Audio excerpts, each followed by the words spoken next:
C'est comme ça que, à travers en fait des divinations, des parents peuvent savoir très bien ce qui est à l'intérieur en fait de leurs enfants au moment où les enfants arrivent. Et ils vont commencer déjà en fait soit à récupérer, soit à préparer l'enfant, etc., etc.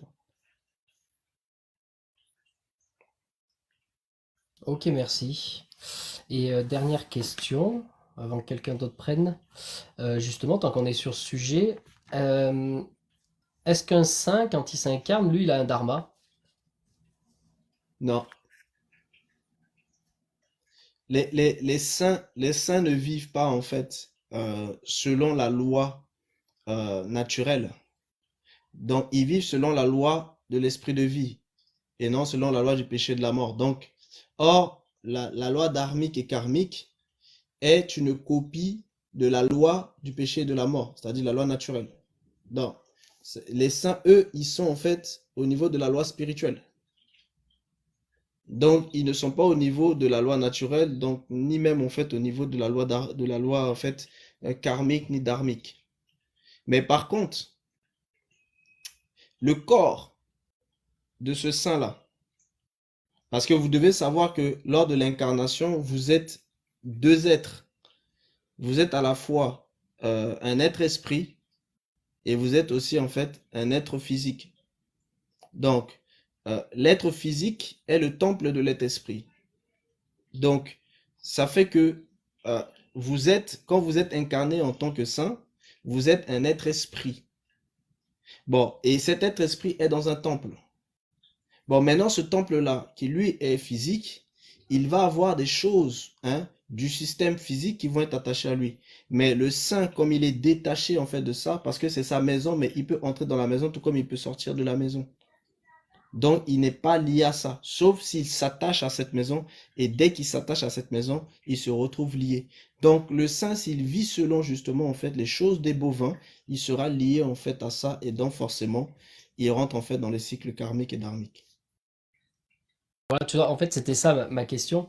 Parce que, justement, le saint, s'il s'incarne, il passe bien par une maman. Et la maman, comme on le sait, ben, elle est, euh, elle est sujet, on va dire, au péché d'entrée. Donc, lui aussi, par le corps. Oui, en fait, le saint, quand il passe par la maman, c'est que lui, il est en fait un être qui est lié à la loi de l'esprit de vie, mais la maman, elle, elle est liée à la loi naturelle. Donc, il se retrouve lié à la loi naturelle à travers la maman. Donc, si jamais il vit justement selon la loi naturelle, il n'est pas soumis en fait aux choses du karma et du dharma. Mais par contre, si jamais il quitte cet aspect-là de loi naturelle et qu'il se retrouve plongé dans les choses du système de bovin, donc dans les choses de conscience et d'inconscience, il va se retrouver dans la sphère maintenant karmique dharmique. En fait, vous devez bien comprendre que le karma et le dharma, ce n'est pas la loi naturelle, c'est la loi cosmique. Donc, vous devez comprendre que la création et le cosmos, c'est pas la même chose. C'est pas la même chose. En fait, ce que le système de bovins vous appelle cosmos univers n'a rien à voir avec ce que la nature elle-même appelle univers et nature, création. C'est pas pareil. Et c'est là où ça devient compliqué pour beaucoup parce que beaucoup de gens ne savent pas que c'est deux choses différentes. Beaucoup de gens ne savent pas que le cosmos n'est pas la nature, que le cosmos n'est pas la création. Beaucoup de gens ne savent pas ça.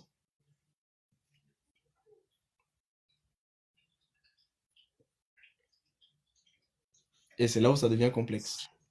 Voilà, bon, c'est pour ça que ce sujet est large. Bon, ça peut-être on verra plus en profondeur en privé, mais au moins c'est complet là. Déjà, c'est déjà pas mal. Merci. Voilà. Mais oui, mais la base de ta question, c'est que il faut bien justement assimiler cette différence-là entre la création et le cosmos. Vous voyez, tout le système en fait bovin vous fait croire que le cosmos, c'est la création. Alors que c'est pas ça. Ce que eux, ils appellent cosmos univers, ce n'est pas véritablement en fait la création. Ce n'est pas véritablement la nature. Donc ce que eux ils appellent nature n'est pas la vraie nature. Et c'est là maintenant que ça chamboule tout. Donc ça fait que en réalité, vous avez trois choses distinctes. Vous avez les lois cosmiques. Et les lois cosmiques, c'est quoi? Eh bien, c'est le dharma cosmique. Et le dharma cosmique s'appelle aussi la math cosmique. Donc tout ça, c'est les lois cosmiques. Et vous avez la loi naturelle qui représente en fait eh bien, la notion de la création, la vraie création. Et ensuite, vous avez la loi spirituelle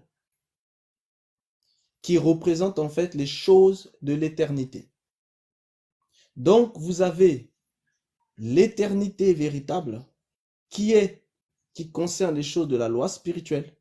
Vous avez la nature, c'est-à-dire la loi naturelle qui représente les choses de la création.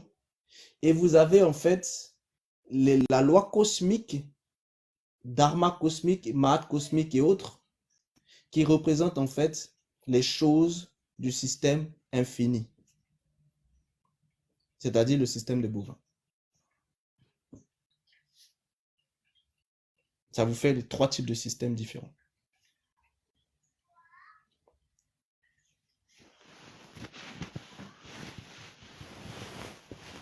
Ok, merci Bon, là, beaucoup. j'ai corsé un peu les choses, hein. Je sais Oui, que ça... c'est très bien. Ça va donner envie à des gens de venir.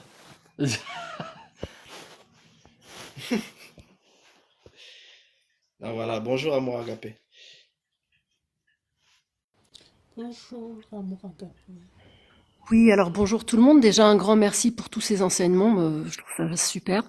Donc j'ai une question, ce serait de savoir, est-ce que le fait, évidemment si l'intention est juste, on va dire, de pardonner à quelqu'un qui a fait du mal, alors que ce soit au niveau personnel ou mondial, hein, peu importe, est-ce que ça peut annuler le karma de cet autre, ou même si par exemple on est super nombreux à prier pour le pardon de certaines personnes au niveau politique, ça peut annuler un karma ou pas, voilà. Oui, c'est une question très intéressante qui concerne un peu la puissance en fait du pardon. Donc, est-ce que le pardon impacte sur le karma? Ce qu'il faut, et notamment sur est-ce que le pardon va produire en fait du dharma? Ce qu'il faut savoir, c'est que le pardon, en réalité, en fait, il est du système, en fait, hein, de la loi de l'esprit de vie. Le pardon est de cette dimension-là. Maintenant, ce pardon qui est de cette dimension, il a aussi, en fait, son image qui se trouve à l'intérieur de la loi naturelle. Et l'image du pardon qui est dans la loi naturelle a aussi son image qui est à l'intérieur, en fait, hein, de la loi cosmique, c'est-à-dire du dharma et de la mahat et autres, c'est-à-dire le système infini, le système des bovins. Donc, lorsque des personnes qui se retrouvent dans le système en fait bovin, c'est-à-dire le système en fait mondain, se retrouvent en fait à pardonner, ce qu'ils sont en train de faire, c'est qu'ils sont en train de créer du dharma. Mais c'est pas n'importe quel type de dharma qu'ils créent. Ils sont en train de créer en fait un dharma extrêmement puissant parce qu'en fait, ce qu'ils sont en train de faire, c'est que ils sont en train de mettre en place en fait une énergie. Cette énergie-là, elle est censée en fait venir nourrir la collectivité. Parce que, si vous voulez, le problème en fait des karmas, c'est que les karmas doivent être brûlés ou compensés. Donc, ce qui se passe en fait avec le pardon, c'est que le pardon vient non pas brûler le karma, ni compenser le karma, mais le pardon vient euh, annihiler le karma.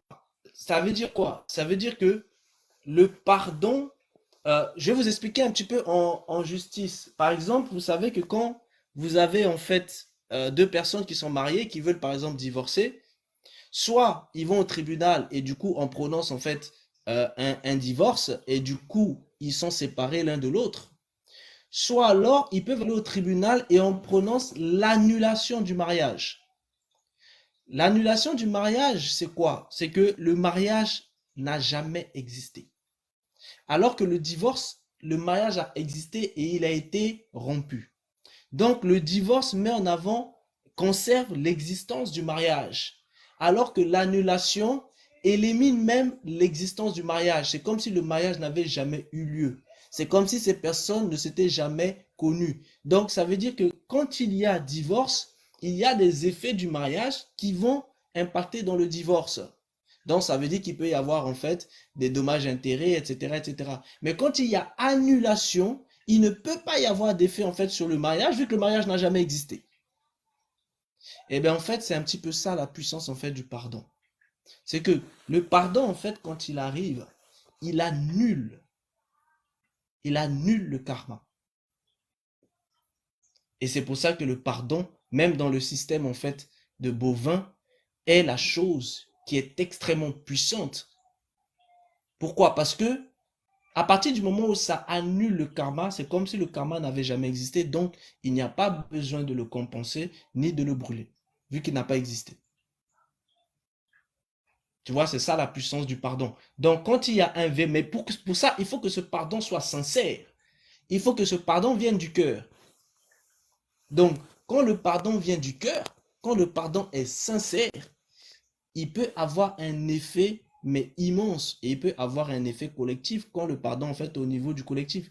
C'est pour ça qu'on parle toujours en fait du grand pardon. Donc quand il y a des événements terribles dans une nation, on fait asseoir les différentes forces de la nation afin qu'ils puissent se parler les uns les autres, c'est-à-dire qu'ils puissent en fait déverser ce qu'ils ont. Or, ce qu'ils vont déverser, ça va être des karmas qu'ils vont déverser. Donc, on les emmène en fait à déverser tous ces karmas-là. Et quand tous ces karmas sont déversés, sont sortis, eh bien, on met en place en fait un grand pardon pour tous les annuler. Et ça, ce sont les maîtres du karma qui peuvent en fait installer aussi toutes ces choses-là. Les maîtres du karma installent beaucoup de choses. Quand j'entrerai en profondeur en fait vendredi et puis les semaines suivantes, je vous parlerai en fait des choses en fait de l'anthropologie divine, enfin de l'anthropologie spirituelle. Et là, vous allez comprendre véritablement tout ce qui se passe au niveau des maîtres du karma. Vous allez comprendre aussi pourquoi il faut compenser en fait le karma. Je vais vous parler aussi des forces en fait qui se combattent, c'est-à-dire les forces arimaniennes et puis les forces lucifériennes. Je vous parlerai aussi en fait des forces en fait aussi éthériques qui interviennent justement en fait dans tous ces aspects-là. Pour que vous compreniez vraiment tout ce qui se passe et pourquoi par exemple il faut parfois en fait des séances en fait de grand pardon pour pouvoir purifier en fait une nation. Donc voilà un peu par rapport à la question. Bien, merci. Je ne sais pas quand est-ce que je pourrais reposer une autre question, mais peut-être la poser, vous répondez quand vous en avez envie. C'est par rapport aux enfants Vas-y, y a pas de souci. qui sont abandonnés et adoptés, d'accord? Donc, on doit se référer au karma de quelle famille? De la famille de sang ou de la famille... Tu as été coupé, on t'entend plus. pardon.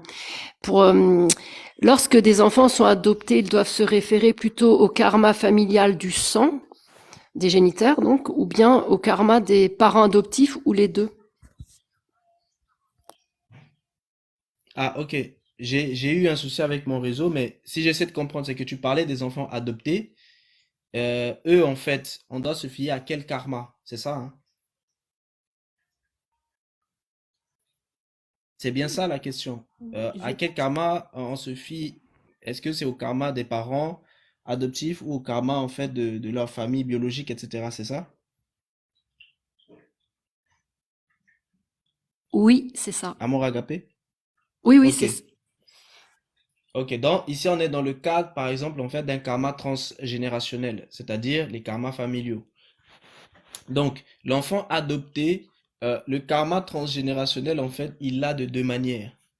Il peut l'avoir soit par le sang, donc c'est-à-dire sa lignée d'âme et d'esprit, soit par la lignée de conscience.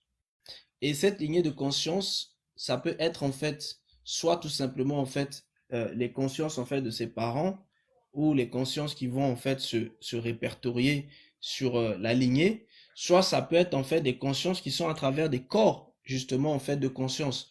Et le nom fait partie par exemple des corps de conscience. Donc cet enfant-là, eh bien, à l'intérieur du nom qu'il va porter, il y a en fait une conscience. Donc cette conscience a du dharma, a du karma. Donc forcément, donc tous les corps subtils ont des consciences. Tous les porteurs de conscience ont des consciences.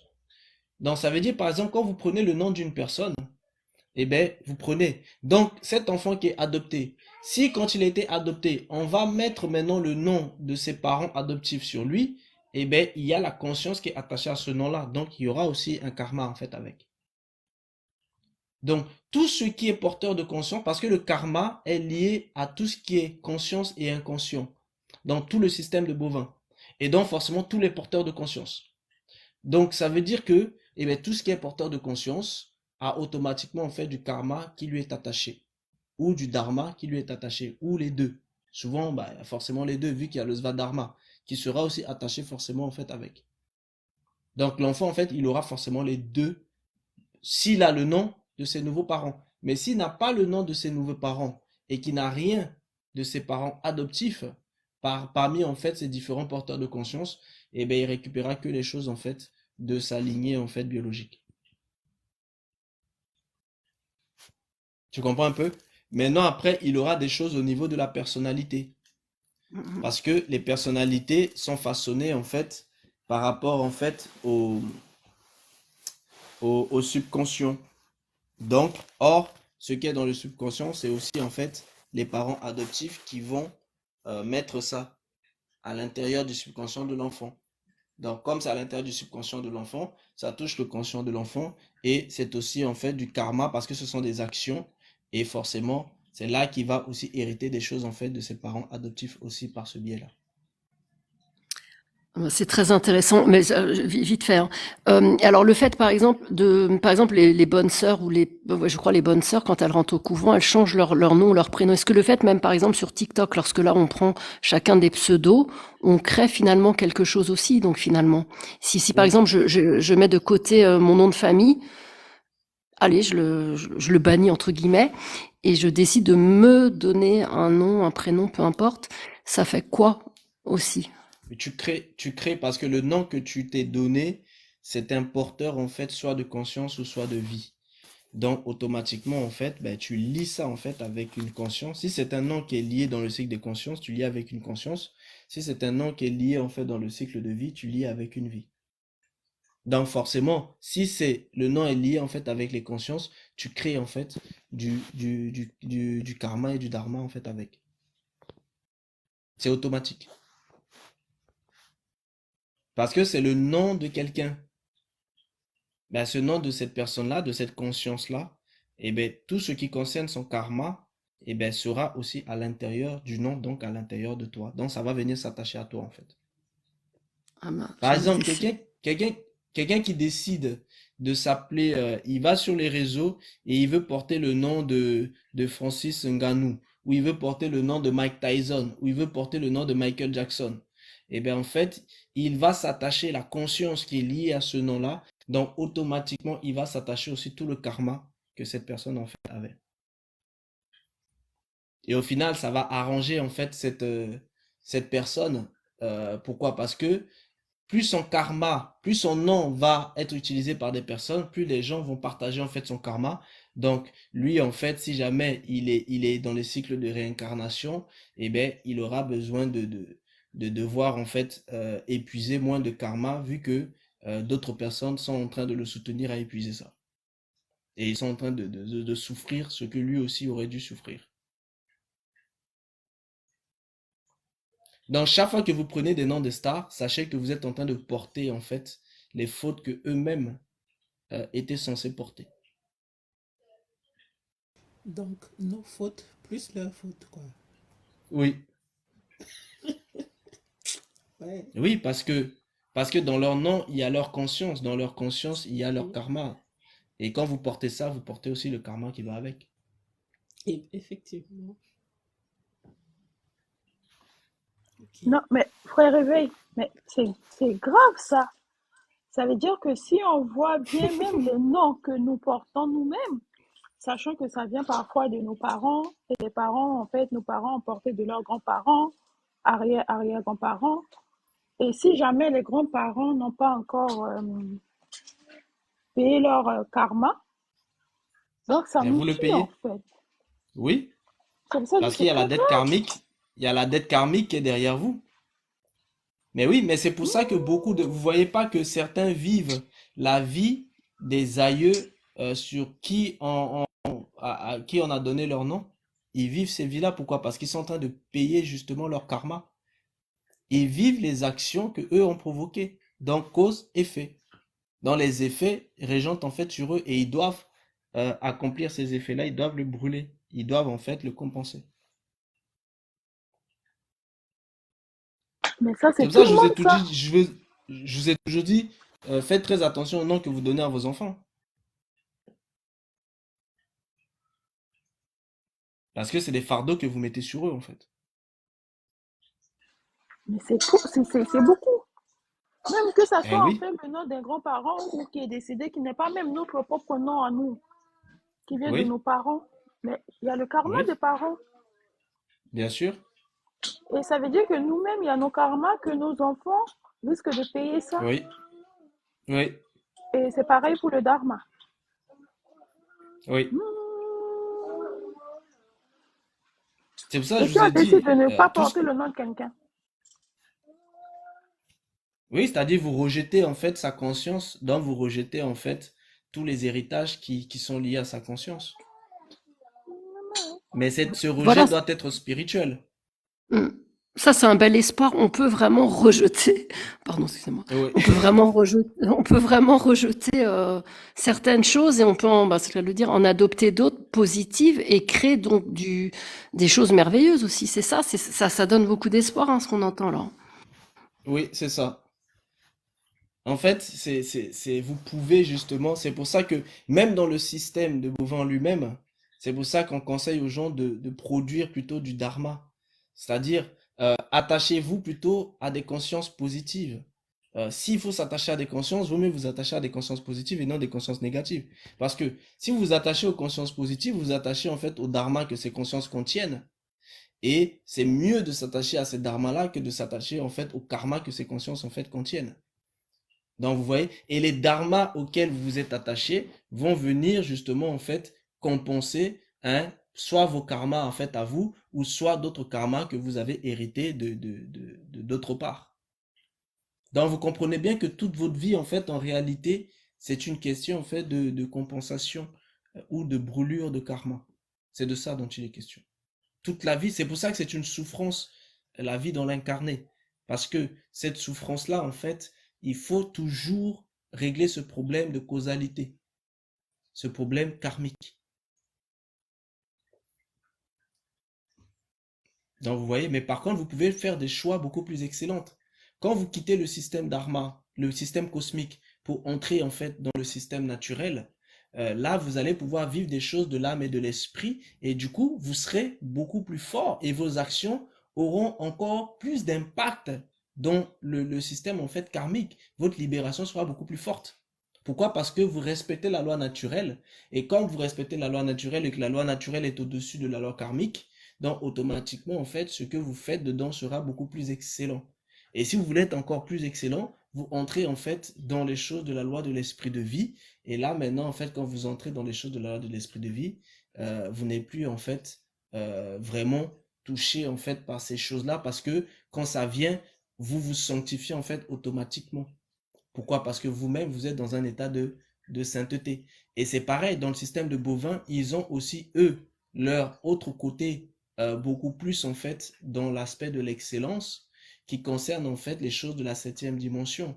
Donc, ces choses de la septième dimension-là, c'est-à-dire ici, ça concerne en fait véritablement les bodhisattvas, par exemple, les bodhisattvas ou les très très grands initiés.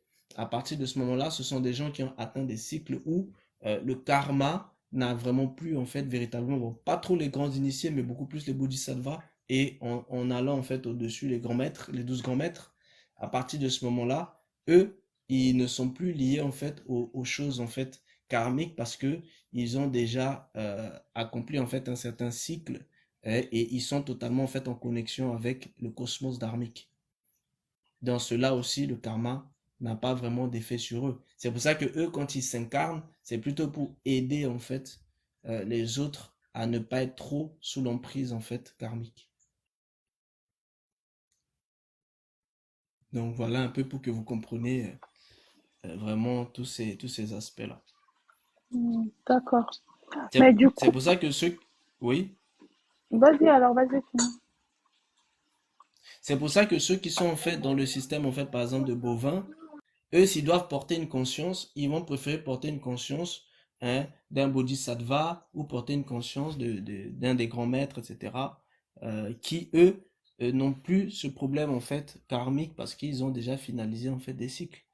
Donc, ça veut dire que cette conscience-là va s'attacher à eux parce que ça va les éloigner totalement du cycle de Ovin, mais ils auront moins de problèmes karmiques en fait dans le monde. Parce que la conscience avec laquelle ils se sont attachés est liée en fait dans les cercles dharmiques. Donc, vous voyez, c'est une question de choix, quoi. Ok.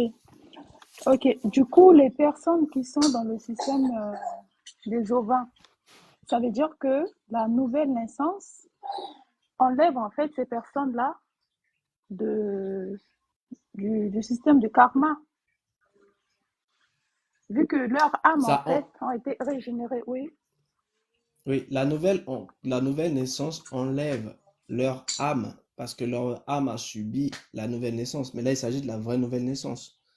Mais par contre, leur corps est toujours lié en fait aux choses karmiques et dharmiques.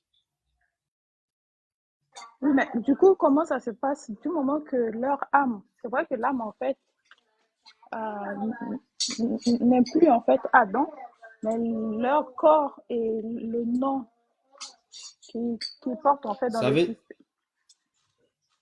ça veut dire que leur corps, c'est-à-dire leur être terrestre, sera en fait condamnable par la loi en fait naturelle, vu qu'ils sont attachés au système cosmique. Mais par contre, leur être spirituel sera lui en fait lié en fait aux choses en fait spirituelles. Donc, ce qu'ils vont faire, c'est que ils vont vivre en fait leur cycle terrestre dans un sacrifice de leur corps. C'est pour ça que les saints ont souvent en fait été sacrifiés et sont morts dans d'atroces souffrances parce qu'ils étaient en train de payer en fait des choses pour le corps. Ah, ok, ok, je comprends. Ah, d'accord. Ça, c'est plutôt par rapport au sang. Voilà, D'accord, ça c'est d'accord. encore un autre niveau ça. Mais c'est bon. Bon, je vais noter mes questions alors. Je vais les noter et puis je poserai un peu tard ou bien dans les lives privés.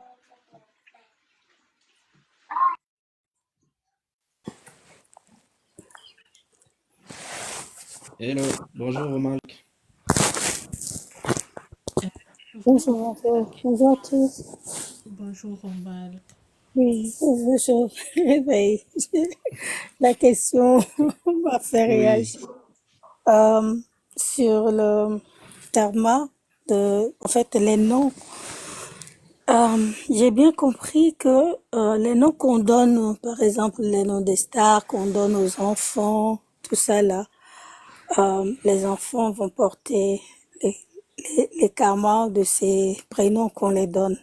Ça, j'ai bien compris.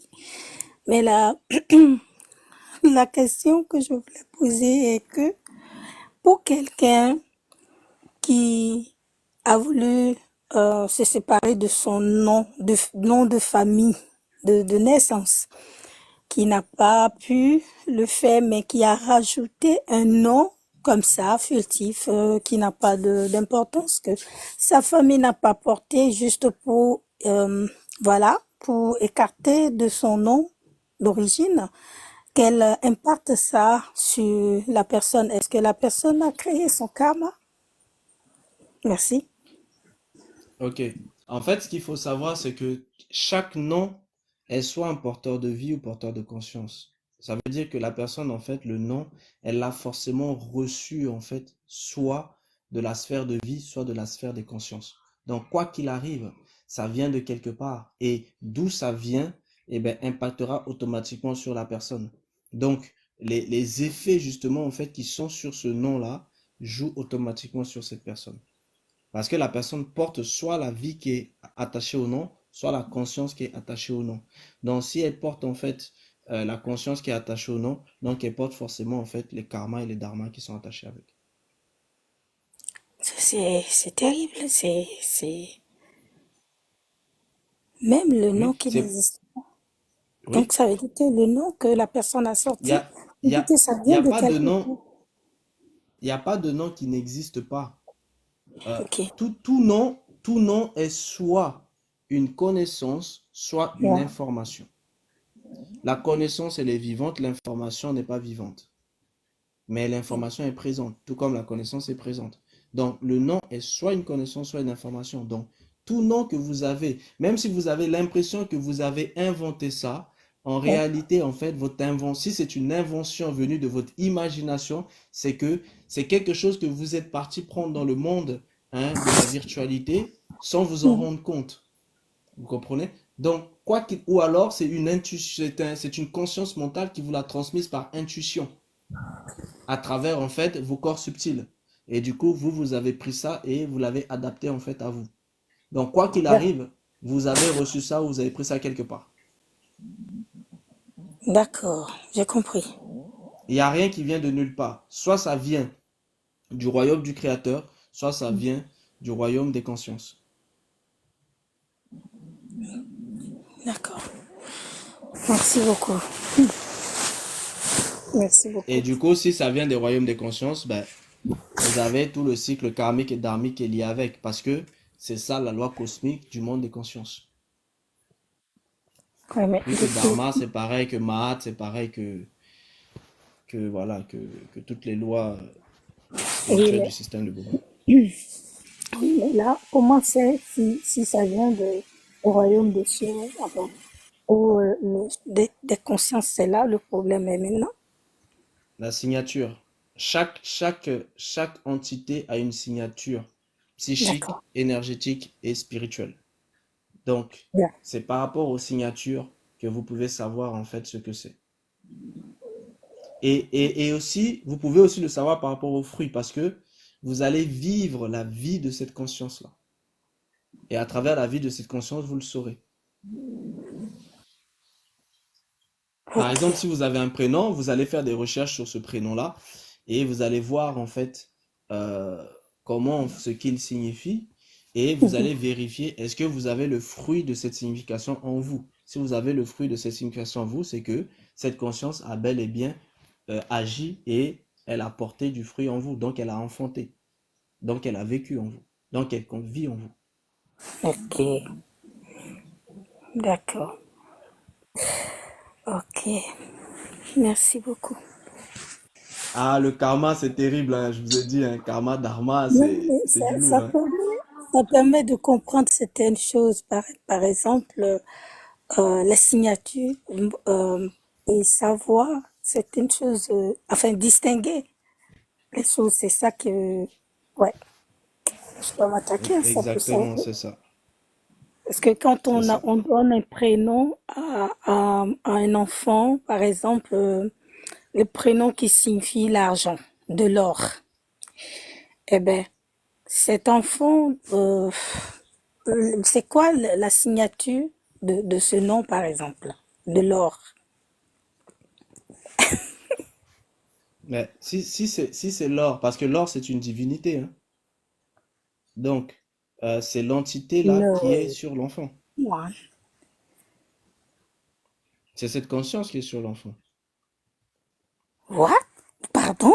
Eh oui, mais oui. L'or, c'est un être, c'est une divinité, c'est le corps d'une divinité, avec la conscience qui s'attache avec, la conscience de la divinité. C'est son corps. Donc ça n'a rien à voir avec de l'argent. Mais l'argent, c'est un être aussi. Après, quand tu parles de l'argent, tout dépend de ce dont tu parles. Est-ce que tu parles du métal, en fait, argent, où tu parles de l'argent que les gens utilisent, Non, c'est-à-dire la non. monnaie, etc., eh bien, tout Il y ça, a ce sont des monnaie. entités. Oui, c'est une entité. L'argent est un être, c'est une conscience. Vous avez toujours pas compris que l'argent, en fait, est animé? Si, L'argent est animé. Et pourquoi pourquoi ils font maintenant, en fait, l'argent virtuel? Eh bien, c'est tout simplement parce que ils veulent manifester, en fait, cette conscience-là. donc c'est le karma. Karma, le karma. Ça va. Oui, Merci beaucoup, Monsieur Réveil. Merci beaucoup. voilà. Et donc là, à ce niveau-là, bah, la personne, en fait, fait qu'un avec la conscience, en fait, de l'argent. Et si elle fait pas attention, sa nature risque de se soumettre à cette nature-là. Euh, Réveil, C'est-à-dire, euh, C'est-à-dire, elle risque de devenir cette conscience. non, mais la vérité triomphe toujours. Merci. Voilà. ok. Réveil, je voulais te poser la question par rapport aux animaux. Euh, je ne sais pas si c'est aujourd'hui, je t'ai entendu dire ça ou c'est dans le live précédent, que les animaux produisaient également du karma et du dharma. Si Oui. on part avec le nom, donc les noms qu'on donne aux animaux là aussi, ça produit, ils portent des choses à l'intérieur. Oui. Oui. Ouais, ouais. En fait, c'est pas que les animaux, hein. Tout ce qui est en mouvement fait une action et chaque action est une énergie. Chaque énergie est un karma. Donc, forcément, en fait, est liée à une loi karmique. Non, même les pierres, même les feuilles, tout, tout ce qui est en action est une énergie, donc un karma.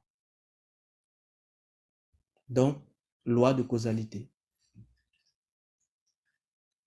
Ok. Donc, ça m'amène à ma question que j'ai posée tout à l'heure dans le groupe, mais je ne sais pas si je peux poser ça ici, concernant le... Tu peux parler un peu plus fort, Eben, s'il te plaît. Sinon, après, on Oui, t'entend. Oui, là, là, vous c'est m'entendez mieux? Ok. Je Oui, là, disais, on c'est entend. comme si je peux poser la question, ça concernait le fait de porter le fardeau de quelqu'un d'autre. Est-ce que là, quand tu portes le fardeau de quelqu'un, tu, euh, tu produis quoi? Du dharma ou du karma? Ou tu annules le karma de la personne? Non. Quand on porter le fardeau, c'est ce que dans le monde, en fait, cosmique, dans l'univers cosmique, on appelle, en fait, le karma. Donc, eux, ils appellent pas ça porter le fardeau. Ils appellent ça le karma. Et du coup, le karma, en fait, on le vit. Donc, ils appellent ça vivre le karma. Donc, en réalité, là où vous allez dire que vous portez le fardeau, par exemple, en fait, d'un ami, de vos parents, de vos enfants, ou X va savoir, en fait, la chose, c'est que vous êtes en train, tout simplement, en fait, de vivre, en fait, le karma de la personne. Donc, à partir du moment où vous vivez ce karma-là, eh bien, vous êtes en train de payer les effets de l'action, c'est-à-dire du karma que cette personne, en fait, avait, en fait, créé. Donc, si vous ne vivez pas ça bien, la façon dont vous allez le vivre, vous aussi, comme en le vivant, vous faites une action, et bien cette action est aussi, en fait, un karma. Donc, ça veut dire que vous-même, automatiquement, vous créez, en fait, du karma. Sauf si vous faites une action juste, et là, vous créez du dharma. Donc, en réalité, quand vous portez le fardeau de quelqu'un, ben, il faut le porter justement. Parce que si vous le portez justement, vous créez du dharma. Et ce dharma que vous avez créé va pouvoir vous permettre de brûler d'autres karmas et aussi de brûler ben, ce karma-là ou alors de le compenser, etc. En gros, pour faire simple, hein, c'est que mieux vaut créer que du dharma. Parce que chaque fois qu'il y a du karma qui est créé, c'est un ensemble de problèmes dont vous n'avez pas idée. Mais le problème principal, c'est quoi? C'est que, qu'est-ce que c'est que créer du karma? Eh bien, je vais vous donner un exemple. Si vous prenez votre main et que vous frottez votre main comme ça, eh bien, l'action que vous êtes en train de faire, ben, c'est du karma que vous avez créé. Donc, si cette action est juste, ce sera du dharma. Si cette action est injuste, ce sera en fait du karma. Or, le problème, c'est que ce frottement que vous avez fait, c'est du karma, donc c'est une énergie. Et cette énergie-là peut être utilisée soit par vous, soit par d'autres entités pour faire des choses. Et donc pour incarner encore d'autres choses avec. Ça veut dire que quelqu'un peut très bien vous pousser à faire une action et l'action que vous faites produit une énergie et la personne va utiliser cette énergie-là pour vous attaquer avec. Et ça, c'est l'aspect le plus terrible dont le karma et le dharma, c'est que chaque chose, chaque action est une énergie. Et toute énergie peut être utilisable, même contre vous-même. Quelqu'un peut venir vous énerver, et vous vous énervez, et bien l'énervement, même si c'est uniquement à l'intérieur de vous, c'est-à-dire en pensée, cet énervement-là crée en fait automatiquement en fait un karma. Donc vous avez créé une énergie. Et cette personne, si elle capte cette énergie, elle prend cette énergie et elle vous frappe encore avec.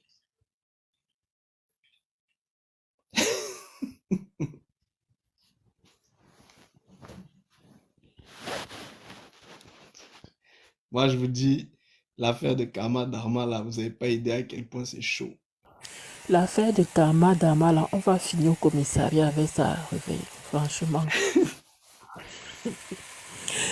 Et là, on est quoi, l'intro, hein? Là, on est qu'à l'intro. Je vous dis pas quand on va rentrer en profondeur. Donc, donc si je veux C'est-à-dire, bien. quand on aura fini, vous allez comprendre le système, en fait. Oui, oui, vas-y, Yafi. Bonjour. Un exemple vite fait pour Sandy Cuisine qui vient Ah, de bonjour, monter là. Sandy. Bonjour. En fait, je voulais savoir, j'ai une question. Imaginons, on Oui. donne le prénom d'un parent qui s'est converti en fait à un enfant. C'est-à-dire, par exemple, le parent de base, il était, on va dire, chrétien, il s'est converti à l'islam et après on donne ce prénom islamique à l'enfant. L'enfant aura quel karma? Du parent. Non, mais enfin, l'enfant aura quel karma? Et De quel... le karma de la conscience qui est attaché au prénom. Ok, pas à l'ancien prénom, mais au nouveau prénom, par exemple. Non, si tu as dit que l'enfant, il Oui, porte le nom d'un de ses aïeux. oui, C'est ça. oui. Voilà. Cet aïeux-là, il était quoi et après il est devenu quoi? Il était chrétien, il avait un autre prénom. Et du coup, Et il est devenu musulman. oui, Et il a pris un autre prénom. oui, Et c'est le prénom musulman qui a été donné à l'enfant. oui, Et bien, quand le parent était chrétien et qu'il était devenu musulman, oui. il s'est lavé en fait. On Mm. appelle ça se laver la tête. Donc, du coup, en se lavant la tête, il a récupéré en fait une conscience. Cette conscience-là qu'il a récupérée, elle est liée avec le nouveau nom qu'on lui a donné. Et ce nouveau nom qu'on lui a donné, c'est ça en fait qui est sur l'enfant. Donc l'enfant en fait est attaché à cette conscience-là. Et il va vivre en fait les karmas de cette conscience et les dharmas de cette conscience. D'accord. Ok, c'est tout. C'est-à-dire si l'ancien avait beaucoup de choses sur lui, Mhm. l'enfant va devoir en fait vivre tout ça. Soit il faudra qu'il les brûle, soit il faudra qu'il les compense, mais quoi qu'il arrive, il sera obligé en fait de vivre ça. C'est-à-dire, il sera obligé de payer la faute de son aïeux. Parce que en portant le nom, il a accepté de se lier avec cet aïeux et avec tout l'héritage que cet aïeux a, que ce soit les bons ou les mauvais. Ok, ça marche.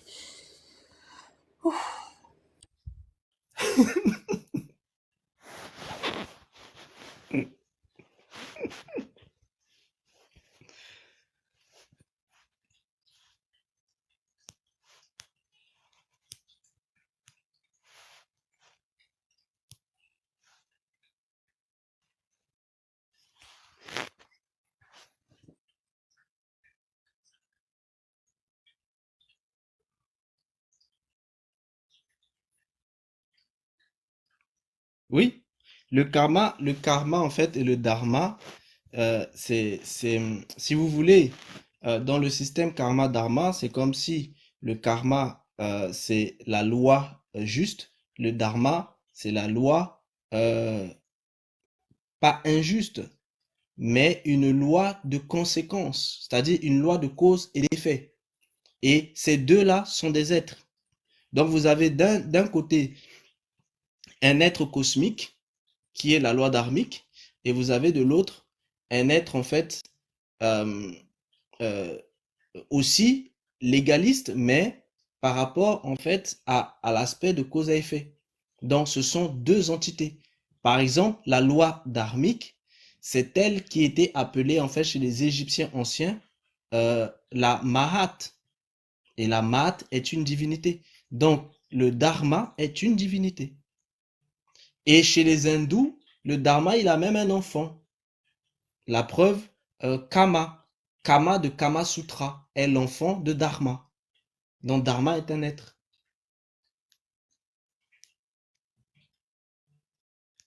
Ce sont des divinités en fait. Ce sont des êtres. Quand j'entrerai en profondeur dans les choses soit de la connaissance ou soit des informations, vous allez comprendre que les connaissances et les informations, ce sont des êtres. Et ce sont les êtres en fait qui sont des êtres éternels. Donc vous avez d'un côté des êtres éternels qui sont vivants et vous avez de l'autre des êtres éternels qui n'ont pas de vie. Mais ce sont des êtres. Ce sont soit des informations, soit des connaissances. Et Ok. oui, Ah, ok, le ils sont descendant. présents. Et ils possèdent les gens. Quand quelqu'un vit un karma, il est possédé par karma. C'est de ça dont il est question. Quand il a le svadharma en lui, il est possédé par svadharma. Svadharma qui est une partie hein, du karma en fait cosmique. Enfin, du dharma cosmique. C'est le dharma individuel. Bon, ce dharma individuel, c'est ce que Freud a cherché en fait à vous définir dans la notion en fait du surmoi, qui est non seulement le Ah non, pas juge attendez, qui comment est faire? au-dessus en fait du moi, mais aussi en fait hein, la loi qui lie le juge. Et bien la loi qui lie le juge là, individuel, et bien c'est ça la loi individuelle, c'est ça Svadharma. Donc c'est ce que Freud vous a expliqué et que tout le monde a accepté de manière scientifique. Mais c'est exactement la même chose.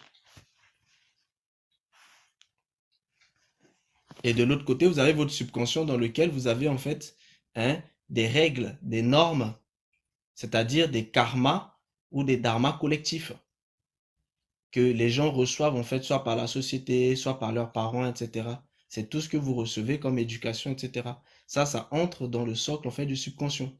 C'est pour ça que le surmoi et le subconscient sont un petit peu liés, mais ils n'ont pas totalement en fait les mêmes types de choses. L'un est à la fois juge et loi individuelle, l'autre c'est un réservoir en fait qui collecte, c'est-à-dire une mémoire qui collecte en fait hein, des données, et ces données-là vont nourrir les personnalités. C'est pour ça que quand quelqu'un fait une initiation transmutationnelle, il est en train de faire mourir ses personnalités pour développer en fait son aspect d'essence. Donc, quand je vais commencer à vous parler en profondeur de ces cycles-là, je vous parlerai de ce qu'est l'essence, de comment l'essence est mise en place. Je vous parlerai en fait des germes d'esprit et de toutes ces choses-là. Ah, ok.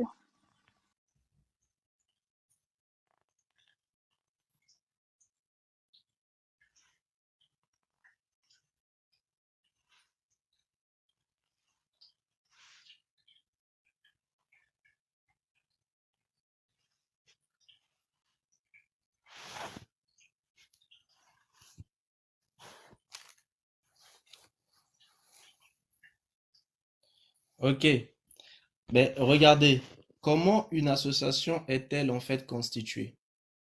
Pour constituer une association, vous devez faire quoi?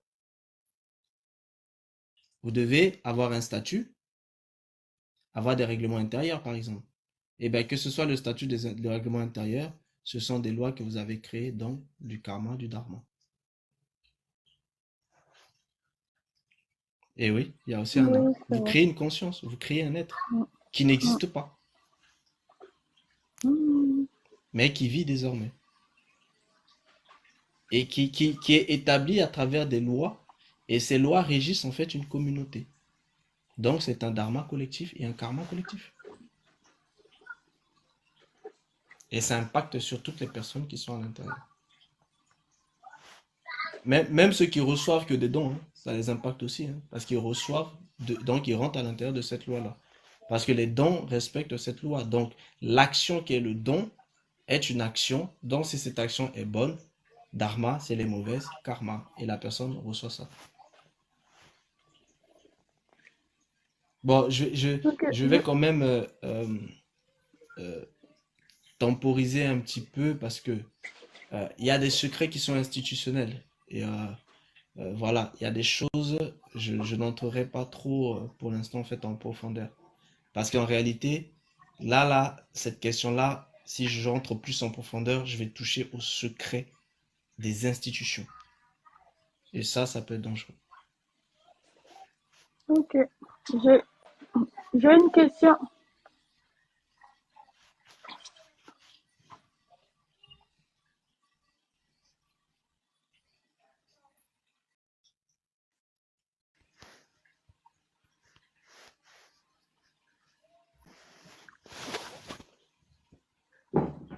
Bon, ça, on avait vu ça en fait en live. Oui, on avait vu ça en live. Quand tu hérites en fait de quelqu'un, tu hérites aussi. Vous m'entendez? Est-ce que vous m'entendez? Est-ce que vous m'entendez? De toute façon, je-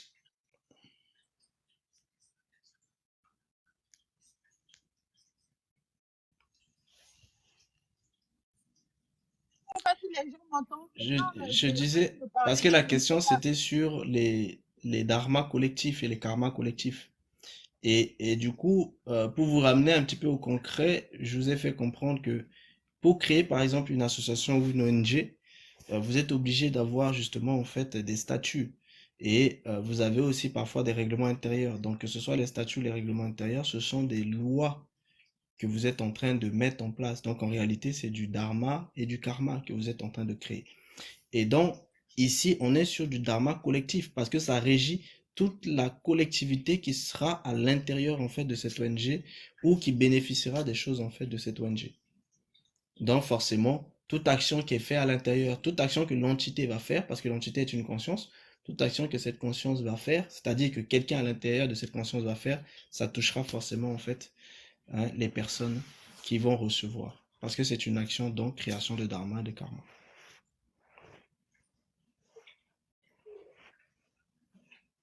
Et c'est pour ça que je disais, ça c'est le secret institutionnel.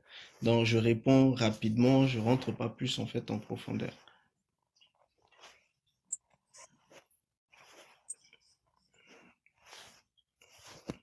Et ça en privé, voilà, dans les lives privés, je pourrais rentrer un peu plus en fait en profondeur.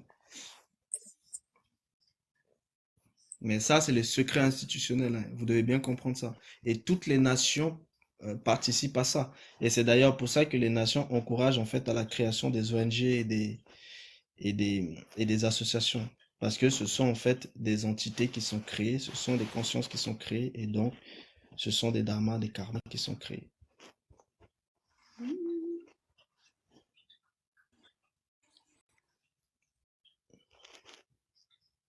Je pense qu'il y a un problème de connexion. Et,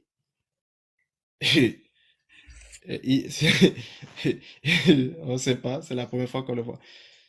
J'ai une question.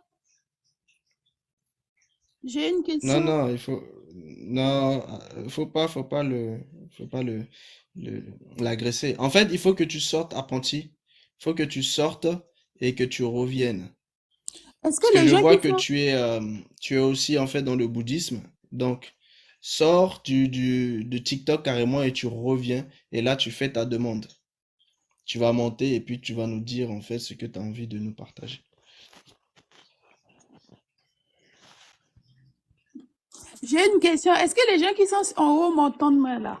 Parce que depuis tout à l'heure, je parle, mais on dirait que les gens Oui, qui sont Kiki, sur le pourquoi parleur tu es... n'entendent pas. Hmm, Sinon, pareil, il faudra qu'elle descende. Bon, sinon, là, elle va monter et puis elle va peut-être... Bon, la personne qui monte va peut-être s'exprimer.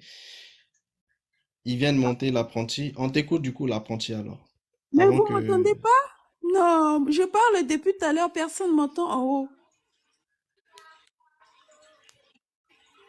Il y a un problème là, Oui, personne bonjour. ne m'entend en haut. Mais il n'y a que dans les commentaires que les gens qui sont en bas qui m'entendent. Est-ce que vous pouvez tapoter un peu le live, s'il vous plaît, la famille? Il y a un vrai Oui, problème. Est-ce que vous m'entendez? Frère Réveil, toi, tu m'entends? Yeah. Sœur Eben, tu m'entends? Il n'y a que, y a que pour vous, parents, qui m'entendent. Il n'y a que, y a que Nancy qui m'entend. Non. Aujourd'hui, c'est un autre jour. Donc, je peux même pas poser ma question, quoi. Mais bon. Ah, il y a Femme Noire aussi qui m'entend. ouais, TikTok, ouais. Bon, Tapoter, il tapoter faut la que tu famille, parce que sortes et là, que tu j'entends reviennes. faire. J'entends, mais les Comment gens il m'entendent s'appelait pas. déjà? Il faut que tu sortes et que tu reviennes. Sors carrément de TikTok et tu reviens. L'apprenti, il faut sortir de TikTok et revenir. Kiki, on t'écoute comme tu viens juste de monter.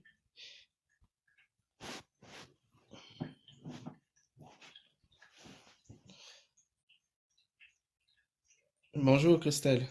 Shalom à toi.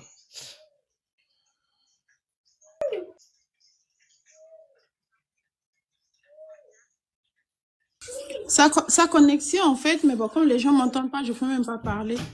Elle a un problème de connexion, en fait. Et quant à moi, vous m'entendez pas. Oui, c'est Dans les ça. Il n'y a que dans les commentaires qu'on m'entend, mais en haut, personne ne m'entend. Donc, tapote. En fait, Kiki est déjà descendue, elle est plus en haut, parce que je pense qu'elle a aussi un problème de connexion. Si vous voulez, je relance le live, hein, parce que là, moi, personne ne m'entend. Je peux relancer le live si vous souhaitez. Est-ce que quelqu'un dans les commentaires peut faire une demande juste pour expliquer ce que j'ai expliqué là et après la personne descend s'il vous plaît.